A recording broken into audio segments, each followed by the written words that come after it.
আমার সামনে কিন্তু মুরব্বি চাচা। আসসালামু আলাইকুম, কেমন আছেন? ওয়ালাইকুম সালাম, ভালো আছেন? ভালো আছেন? এই যে আপনি কোথা থেকে আসলেন, এগুলো কি? ভাঙড়ি রাস্তাছি, যে কষ্ট রাস্তাঘাটের যে পরিস্থিতি, আমি তো আঙ্গন মনে করেন যখন চলাটাই কঠিন হয়ে যায়। আসলে কিন্তু কৃষকের জীবনটা বড় কষ্টের, আর কর্মজীবনটাও যদি কষ্টের হয় তারপরেও কিন্তু সুখের না। তাহলে আমাদের তো কষ্ট, কষ্টের কোনো শেষ নাই। তো আপনি এই যে রাস্তাঘাট থাকলে এত কষ্ট হইতো না। রাস্তাঘাট নাই, এই যে এনান্দাবাড়ির রাস্তাঘাট কিরকম অবশ্যই আপনি ভালো জানেন। সারা দেশ এলাকা ঘুরি তখন অফিসে রাস্তাঘাটের অবস্থা খুবই খারাপ। এই যে রোদ্রের মধ্যে এত কষ্ট করে গাড়ি চালান, খারাপ লাগে না? করার কি আছে, গরিব মানুষ এটা করে এত কর্ম করে খাওয়া। এই যে মাথার উপরে মনে করেন যে একটা গামছাও দেন নাই, এই যে মনে করেন রোদ্রের ভিতরে থাকেন, আমার পক্ষে থেকে যদি আপনাকে একটা উপর দিয়ে আপনি নেবেন, দিলে আমি খুশি হয়ে নেব। আচ্ছা যাই হোক, দিতেছি, ঠিক আছে? এটা মনে করেন যে আপনি মাথায় দিয়া রাখবেন, মুখটুক মুছবেন, এটা আমার পক্ষে থেকে দিছি।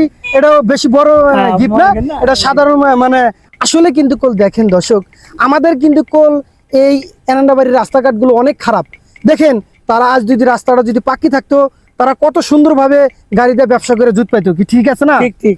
আসলে আমি আমার চরঞ্চল জায়গা নিয়ে কাজ করতেছি। ভিডিওটা যদি আপনাদের কাছে ভালো লাগে, অবশ্যই লাইক কমেন্ট শেয়ার করবেন, আর অবশ্যই আপনারা ফলো করবেন। সবাই ভালো থাকবেন, সুস্থ থাকবেন, সবার প্রতি দোয়া কামনা রইল। আল্লাহ হাফেজ।